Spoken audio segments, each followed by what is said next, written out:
எது ஃபேஸ் இருக்கு கவர்மெண்ட் சொல்லுங்க.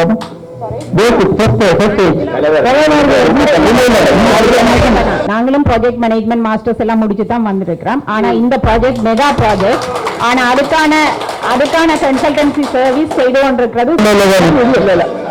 எல்லா டிகிரியும் எல்லாரும் வலிவு பண்ணித்தான் வரணும்னா அதுக்குத்தான் இந்த அதிகாரம், இந்த கூட்டத்திலே எங்களுக்கான ஒரு அதிகாரம் தந்துதான் நாங்க இங்க வர அதிகாரம் தந்ததால எங்களுடைய ப்ராஜெக்ட் இது சம்பந்தமான அனுபவம் இல்லாதவர்கள் இதுல கருத்து தெரிவிக்கிறது அவ்வளவு பெருசா வரவேற்கிறது. அப்படி கதைச்சு கொண்டிருக்கிறது கலைக்கிறவர்களெல்லாம் விஷயம் தெரிந்ததும் தெரியாதவர்கள் இல்லை. மக்கள் பிரதிநிதி அடிப்படையில் கேள்வி கேட்கிற உரிமை பாராளுமன்ற பிரதிநிதி அடிப்படையில் எனக்கு இருக்கு. அதை உங்களுடைய பேருங்க யாழ்ப்பாணம் மாவட்ட அபிவிருத்தி ஒருங்கிணைப்பு குழு கூட்டம் இன்றைய தினம் யாழ்ப்பாணம் மாவட்ட செயலகத்திலே இடம்பெற்றிருந்தது. கடத்தொழில் அமைச்சர் ராமலிங்கம் சந்திரசேகரன் தலைமையிலே இந்த ஒருங்கிணைப்பு குழு கூட்டம் இடம்பெற்றிருந்தது. இதன்போது அரசு ஊழியர்களுக்கும் நாடாளுமன்ற உறுப்பினர் ராமநாதன் அர்ச்சுனாவுக்கும் இடையிலே முரண்பாடுகள் ஏற்பட்டிருந்தன. குறிப்பாக நகர அபிவிருத்தி சபையினுடைய பிரதி பணிப்பாளராக இருக்கக்கூடிய ஒரு பெண் அரசு உத்தியோகத்தரை பார்த்து, அன்று ஏன் உங்களுக்கு வேர்க்கின்றது, நீங்கள் என்ன படித்தீர்கள், பிளானிங் என்றால் என்னவென்று தெரியுமா என்று ஒரு நகர அபிவிருத்தி சபையினுடைய பிரதிப்பணிப்பாளரை பார்த்து அர்ச்சுனா அவர்கள் இந்த கேட்ட கேள்வியானது அந்த பெண் அரச உத்தியோகத்தரை கோபம் கொள்ள வைத்திருக்கின்றது. இவ்வாறு நாடாளுமன்ற உறுப்பினர் அர்ச்சுனா பெண் உத்தியோகத்தரை தகாத வார்த்தைகளை கேட்கின்ற போது அங்கிருக்கக்கூடிய அமைச்சரும் சரி, ஏனைய நாடாளுமன்ற உறுப்பினர்களும் சரி, உத்தியோகத்தரும் சரி மௌனம் காத்திருந்தார்கள். ஆனால் அந்த பெண் உத்தியோகத்தர் துணிவாக குரல் எழுப்பியிருந்தார். இவ்வாறு நாடாளுமன்ற உறுப்பினர் ஒருவர் பேசுவது ஏற்றுக்கொள்ள முடியாது என்று அந்த சபையிலே துணிவாக குரல் எழுப்பியிருந்தார். அதன் பின்னர் தான் ஏனைய உத்தியோகத்தரும் சரி, நாடாளுமன்ற உறுப்பினரும் சரி அந்த பெண்ணுக்கு ஆதரவாக குரல் கொடுத்தார்கள். இதன்போது அந்த விசாரணை வெளியில் கலையுங்கள் என்றெல்லாம் அரசு உத்தியோகத்தர்கள் ஆபாசப்படுவதை காணக்கூடியதாக இருந்தது. யாழ்ப்பாணம் போதனா வைத்தியசாலைக்கு சென்ற அர்ச்சுனா தனக்கு உரிய மரியாதையை அரசு உத்தியோகத்தராக இருக்கக்கூடிய சத்தியமூர்த்தி அவர்கள் தரவில்லை என்று கூறக்கூடிய அர்ச்சுனா இன்றைய தினமே அந்த பெண் உத்தியோகத்தருக்குரிய மரியாதையை வழங்கவில்லை என்ற கேள்வி சமூக வலைதளங்களில் முன்வைக்கப்படுகின்றது. குறிப்பாக சபைக்கு நாகரிகமற்ற அந்த வார்த்தைகளை அவர் பயன்படுத்தி இருக்கக்கூடாது, அவரை வெளியேற்றியிருக்க வேண்டும் கருத்துக்கள் சமூக வலைதளங்களில் வெளிவந்து கொண்டிருக்கின்றன. ஒருங்கிணைப்பு குழு கூட்டத்திலே நடந்த விடயங்களினுடைய முழுமையான காணொலியை தற்போது பார்க்கலாம்.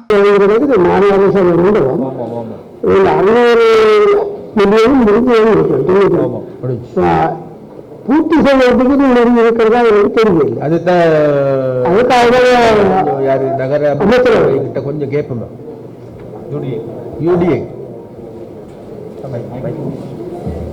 நான் கேட்கிறேன் ஆரம்பிக்கப்பட்டதல்ல 2020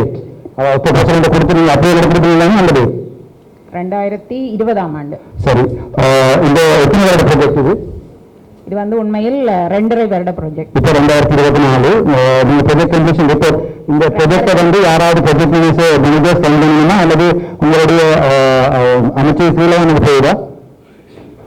எங்களுடைய அமைச்சுக்கு கீழே கன்சல்டன்சி சர்வீஸ் வந்து நகராபிவிருத்தி அதிகார அங்க யாராவது கம்ப்ளீட் ப்ராஜெக்ட் மேனேஜர்ஸ் யாராவது இருக்கணுமா?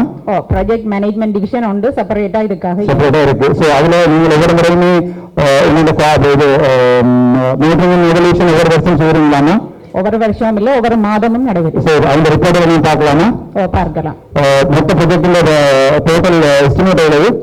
2142 2019 ஆண்டு தயாரிக்கப்பட்ட பிஓகியின் அடிப்படையில் 2142 மில்லியன். அதுவரை தரப்பட்ட மொத்த செலவு இதுவரைக்கும் தரப்பட்டது இதுவரையும் தரப்பட்டது கிட்டத்தட்ட 1992 மில்லியன். நீங்கள் அதுல அந்த பேண்டமிக் பீரியடும் மற்றது எக்கனாமிக் கிரைசிஸும் காரணம், அது கேபினெட்டாலையும் அப்ரூவ் பண்ணப்பட்டது. சரி, எனக்கு இந்த ப்ராஜெக்ட் கம்ப்ளீஷன் ரிப்போர்ட்டையும் இப்போ லேட்டஸ்டாக இந்த மீட்டிங் எவல்யூஷன் ரிப்போர்ட்டையும் நீங்கள் எத்தனை நாள் வரையிலும் இன்றைக்கு உங்களுக்கு இமெயில் பண்ணலாம். தேங்க்யூ டாக்டர் அர்ஜுனா இமெயில் வைக்கணும். இப்போ இதை முழுக்க முடிவெடுக்க கொடுக்க போறீங்களா? ஃபேஸ் 1 ஃபேஸ் 2 இல்லை போயிடுமா? இல்லை சார், ஃபேஸ் 1 முடிவுறுத்தி கொடுக்குறேன். மற்றது நிதி மூலத்துக்கான ஏற்பாடு சம்பந்தமாக கதைக்கப்பட்டு கொண்டிருக்கு. ஒன்றுண்டா சார், இதில் கவர்னர் மேடம் பழைய கவர்னர் நாங்கள் ஒப்போஸ் பண்ணி எழுதினாங்க, கம்ப்ளீட் பண்ணிட்டு தான் நாங்கள் எடுக்க எழுமென்று சொல்லி கடிதம் எழுதி இருக்கிறோம். அவங்க மினிஸ்டருக்கு எழுதிட்டோம் சார், அதுக்குரிய ரெஸ்பான்ஸ் ஒன்றும் வரே இல்லை. அதை கம்ப்ளீட் பண்ணாமல் எடுக்கணும். ஃபர்ஸ்டா ரெண்டாவது இந்த ப்ராஜெக்ட் கம்ப்ளீஷன் ரிப்போர்ட் எடுங்க. அதில் வந்து ரிஸ்க் மேனேஜ்மெண்ட் இருக்கீங்களா, ரிஸ்க் அசஸ்மெண்ட் இருக்கணுமா? இருக்கா உங்களோட ரிசர்ச் அசஸ்மெண்ட் ரிப்போர்ட் அதுக்கப்புறம் உங்களோட ப்ரொஜெக்ட் இந்த ப்ரொபோசல் உங்களோட பட்ஜெட் முதல்ல உங்களோட எவ்ரி மந்த் நீங்க சொல்றீங்க எவ்ரி மந்த் நீங்க மீட்டிங் எவாலுவேஷன் செய்றீங்க அதுல ரிப்போர்ட்டும் dr@gmail.com drargn@gmail.com அனுப்பிவிட்டீங்கன்னா நன்றி இல்லாட்டி நாங்கள் செக்ரட்டரி ரிப்போர்ட் தர வேண்டியிருக்கும். தேங்க்யூ. நாங்க குழு தலைவர்களூடாக இன்றைய உங்களுக்கு அனுப்பி வைக்கிறோம். அரசாங்க அதிபருக்கு நாங்கள் இன்று பின்னரும் அனுப்பி வைக்கக்கூடியது. இதில் இப்போ என்னென்றால் இது முழுமையாக 2025ஆம் ஆண்டு முடிவுறுத்த வேண்டி இருக்குமாக இருந்தால் எவ்வளவு மீதி பண ஆளுநர் கௌரவ ஆளுடைய செயலாளர் சொல்ல முழுமையாக அதை பெற்றுக்கொள்வதாக இருந்தால் இதை நாங்கள் 2025ஆம் ஆண்டு முழுமையாக பூர்ணமான செய்வதற்கு எவ்வளவு நிதி ஒதுக்கீடு வேணும் எவ்வளவு காலம் வேணும் என்று சொல்ல முடியுமா? சிம்பிள் மேக்ஸ் உங்க டோட்டல் பட்ஜெட் ப்ரொபோசல்ல இருந்து இப்போ நீங்க எக்ஸ்பெண்டிச்சர் கலப்பி விடுங்க அமௌண்ட் வரும். அதுக்கு தான் நான் ஏற்கனவே சொல்லி இருக்கிறேன். பிரைஸ் எஸ்கலேஷன் என்னபடியா 2019ஆம் ஆண்டோட நாங்க செய்யப்பட்ட அந்த எஸ்டிமேட்டை நாங்க இப்ப கன்சிடர் பண்ணி நீங்கள் பிரைஸ் எஸ்கலேஷனுக்கு எதுவும் பார்க்கலையா? இல்ல அது ஃபேஸ் 1க்கு மட்டும் தான் பார்க்கப்பட்டது. தெரியும். ஆனா கன்சல்டன்சி சர்வீஸ் வந்து அதுக்கும் கொடுக்க வேண்டி இருந்தபடியா எங்களுக்கு மினிஸ்ட்ரியால ஆர்டர் வந்தது ஃபேஸ் 1 ன்னு சொல்லி நாங்க பிரையாரிட்டைஸ் பண்ண ஏரியாக்கு மட்டும் தான் அதுக்கு செய்யணும். இல்ல டோட்டல் ப்ராஜெக்ட்ல எஸ்டிமேஷன்ல பிரைஸ் எஸ்கலேஷனுக்கு கட்டாயமா அதுல ஒரு பெர்சன்டேஜ் ஆட் பண்ணி அந்த பெர்சன்டேஜ் ஒரு செட் தான் டோட்டல் ப்ரொபோசல் செய்யறதுன்னு நான் உங்களுக்கு பெரிய தொடர்பை பார்த்து சொல்லுங்க. நன்றி. சரி, இது மெகா ப்ராஜெக்ட் என்னபடியா எங்களால முழு கட்டுமானத்துக்குமான ரிவைஸ் எஸ்டிமேட் செய்யறதுக்கு பெரிய ஒரு காஸ்ட் வந்து கன்சல்டன்சி சர்வீஸ் கொடுக்க வேண்டி இருக்கிறபடியா தான் அது செய்யப்படுது. இல்ல அது ப்ரொபோசல் கட்டாயம் இருக்கும் சொன்னால் உங்களோட ப்ராஜெக்ட் வந்து ஃபெயில் ப்ராஜெக்ட் இல்ல உறுப்பினர் அவர்களே ஒரு விடயம் இருக்கின்றது. என்னென்னா இந்த ப்ரொபோசல் சம்பந்தமாக ஒரு விடயங்களாக நாங்கள் தகவல்களை கேட்கணுமா இருந்தா எனக்கு அவ்வாறான தகவல்கள் கேட்கறதுக்கு நிறைய இருக்கு. நான் சொல்லிக் கொள்றேன் என்னன்னு கேட்டால் இது நம்மளுடைய முதலாவது கூட்டம், அதே இடத்துல வருட இறுதி கூட்டம். அப்ப இதுல முதல்ல நாங்க தெரிஞ்சு கொள்ள வேண்டியது அந்த பக்கத்தால் இருக்கின்ற விடயங்களை நாங்க சரிவர தெரிஞ்சு கொண்டு அடுத்த ஸ்டெப்புக்கு நாங்க போவோம். கேட்டா மற்றவர்கள் மாதிரி இந்த ஸ்டெப் எல்லாத்தையும் நிறுத்துறதுக்கோ அல்லது வேற ஏதாவது டீல் போடுறதுக்கோ நாங்க வர இல்லை.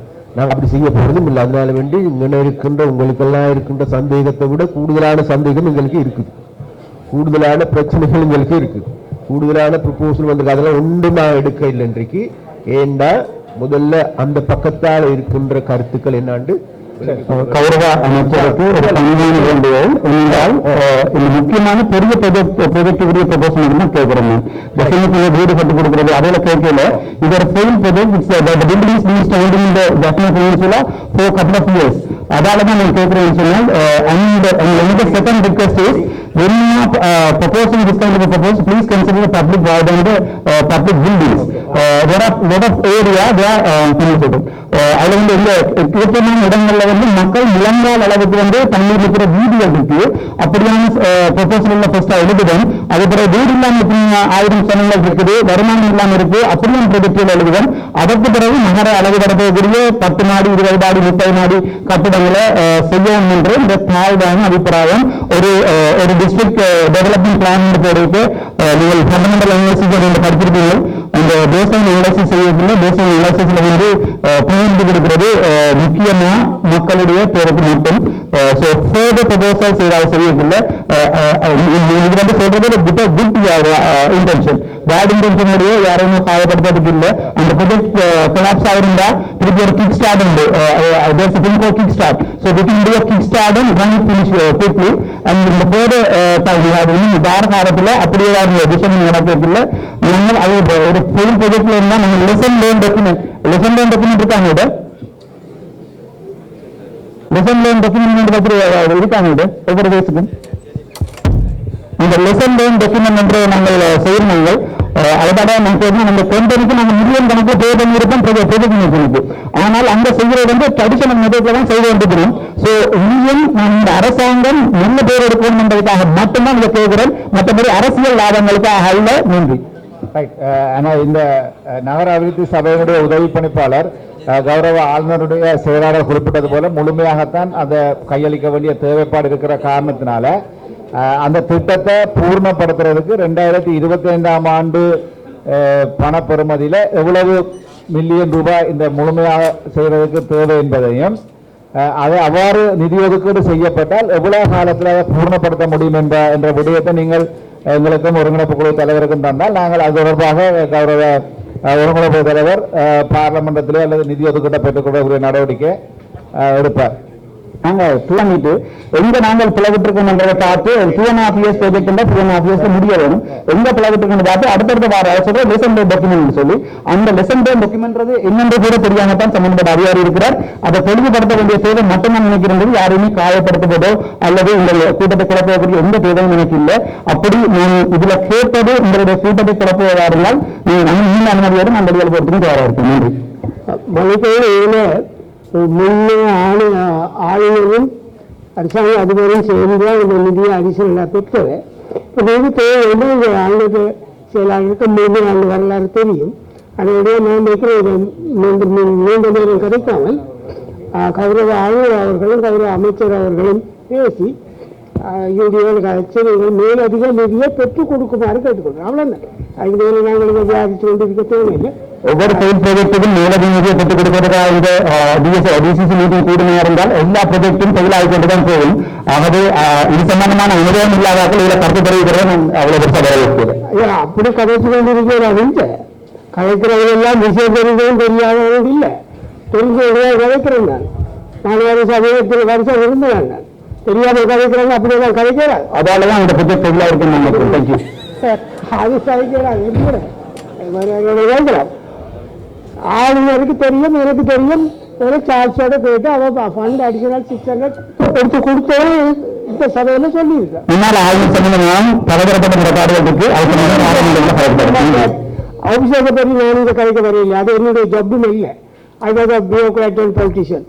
ஆல்ரெடியே நான் சொல்றேன். ஆளுநர் இருக்கிறார், ப்ரொடியூசர்கிட்ட ஃபாலோ பண்ணுவார். செக்ரட்டரிக்கு தெரியும், ஹிஸ்டரி. கௌரவ அமைச்சர் அவர்கள் நாங்கள் தலைவர் உங்களுக்கு எல்லாம் தெரியும். அதோடைய அதை நீங்களே பேசி எல்லாம் நாங்கள்லாம் கட்டிக்காரன் இல்லை. ஆஃபீஸருக்கு தெரியும் தானே. அது அந்த சுப்பீரியர் ஆஃபீஸர். சரி, நன்றி. இதுல கேள்வி கேட்க மக்கள் பிரதிநிதி அடிப்படையில கேள்வி கேட்கிற உரிமை பாராளுமன்ற பிரதிநிதி அடிப்படையில் எனக்கு இருக்கு. அதை உங்களுடைய பேருங்க மண்டூரி ஐயா அவர்கள் அதை தடுக்கலான்றதை அன்புடன் தெரிவித்து கொள்றேன். நான் உங்களோட பேர் நான் தெரியல.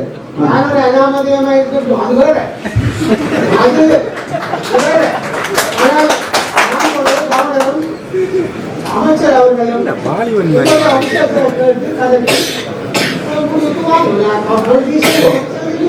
இல்லை அப்படி என்றால் இதுக்குரிய மக்களுடைய பிரதிநிதியோட குரல் பேருக்காது. அன்பார்ச்சுனேட்லி நீங்க மற்ற மக்களோட பிரதிநிதியாக வர முடியாம போயிட்டு அடுத்த முறை ட்ரை பண்ணுமாறு அன்புடன் கேட்டுக்கொள்றேன்.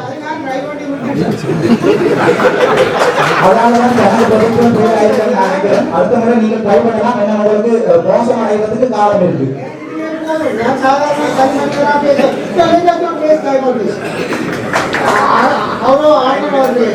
உங்களுக்கு தெரியும். ப்ளீஸ் அவர் அமைச்சரும் ஆளுநர் அவர்கள்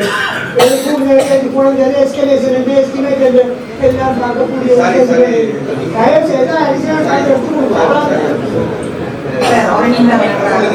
நகராபிவிருத்தி அதிகார சபையின் ஒரு பிரதிநிதியாக இங்கு வந்திருக்கின்றேன், பிரதிபலிப்பாளர். நாங்களும் ப்ராஜெக்ட் மேனேஜ்மெண்ட் மாஸ்டர்ஸ் எல்லாம் முடிச்சு தான் வந்திருக்கிறோம். ஆனா இந்த ப்ராஜெக்ட் மெகா ப்ராஜெக்ட். ஆனா அதுக்கான கன்சல்டன்சி சர்வீஸ் செய்து கொண்டிருக்கிறது CESL என்ற ஒரு அரசு நிறுவனம் தான் இந்த ப்ராஜெக்டுக்கான கன்சல்டன்சி செய்யணும். Monthly progress report, risk assessment report எல்லாமே அவர்களால் சமர்ப்பிக்கப்பட்டு மினிஸ்ட்ரி வரையும் போய்த்தான் மந்த்லி அதற்கான பண விடுவிப்பு செய்யப்பட்டு கொண்டிருக்கிறது. அதைத்தான் நான் ஏற்கனவே சொல்லியிருந்தேன். உங்களுக்கு இன்று பின்னேறம் வந்து நாங்க GA கூட அரசு அதிபர் கூட அந்த ரிப்போர்ட் எல்லாம் எங்களால சமர்ப்பிக்க வைக்க முடியும். ஆனா நீங்க தனிப்பட்ட முறையில் எந்த ஒரு அதிகாரியையும் நீங்கள் இப்படி தாக்கி கதைப்பது என்பது உண்மையா ஏற்றுக்கொள்ள முடியாத ஒன்று. சகோதரி ப்ராஜெக்ட் மேனேஜ்மெண்ட் 5 ஃபேஸ் இருக்கிறதா சொல்லுங்க பாப்போம். 5 ஃபேஸ் இருக்கு. கவர்மெண்ட் சொல்லுங்க பாப்போம்.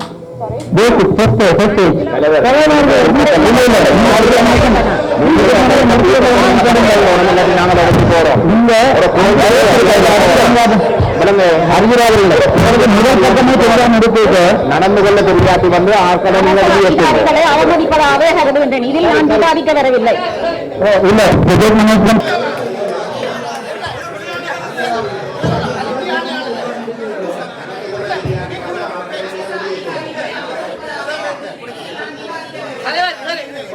ப்ராஜெக்ட் மேனேஜ்மெண்ட் பரிசீலனை சொல்றாங்க.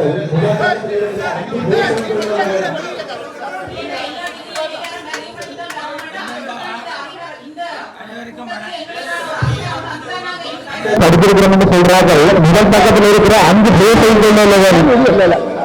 எல்லா டிகிரியும் எல்லாரும் வலிவு பண்ணித்தான் வரணும்னா அதுக்குத்தான் இந்த அதிகாரம் இந்த கூட்டத்திலே எங்களுக்கான ஒரு அதிகாரம் தந்துதான் நாங்க இங்க வர அதிகாரம் தந்ததால உங்களுடைய ப்ரொஜெக்ட் செயலாக மக்கள் பிரச்சனையில பாதித்திருக்கிறதாலதான் பொது பணத்தை விரயம் செய்கிறது என்ற அடிப்படையில் மாத்திரமே உங்களோட கேள்வி கேட்கணும். உங்களுடைய கேள்வி கேட்கிற அதிகாரம் மக்கள் பிரதிநிதி அடிப்படையில் இணைப்பிருக்கு. அதை நீங்க சிறப்பாக அறிவிக்க ஒரு விடயத்தில் கேட்டா நாங்க அவங்ககிட்ட கேள்வி கேட்டு அவங்க சொன்னாங்க பாரு அதுக்கு மேல என்ன வேணும் இன்னும் சும்மா பீம் தர்க்கம் பண்ணி கொண்டிருக்கிறீங்க எங்கிட்ட வந்து ஒருங்கிணைப்பு கூட்டமா அல்லது வேற எதுமாங்க பிரச்சனை வருதா நமக்கு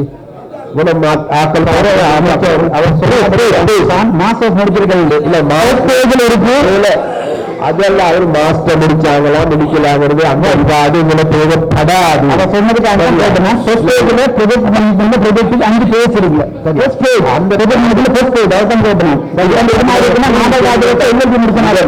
இந்த ஒருங்கிணைப்பு கூட்டத்தில் ஏன்னு கேட்டா மற்றவர்கள் பார்த்து கொண்டிருக்கின்றார்கள். இதுக்கு டைம் போய் கொண்டிருக்கின்றது.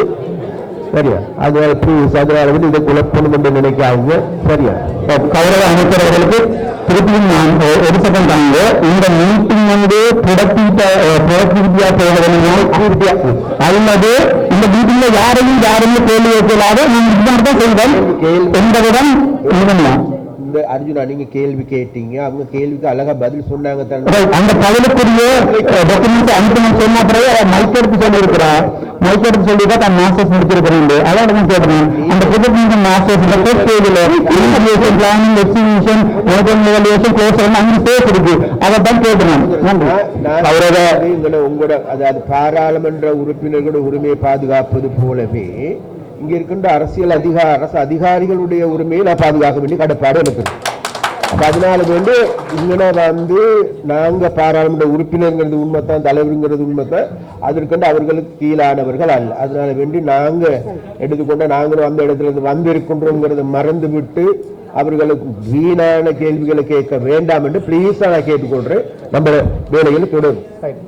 போக முடியாது. ஏற்கனவே எடுக்கப்பட்ட தீர்மானத்தின் பிரகாரம்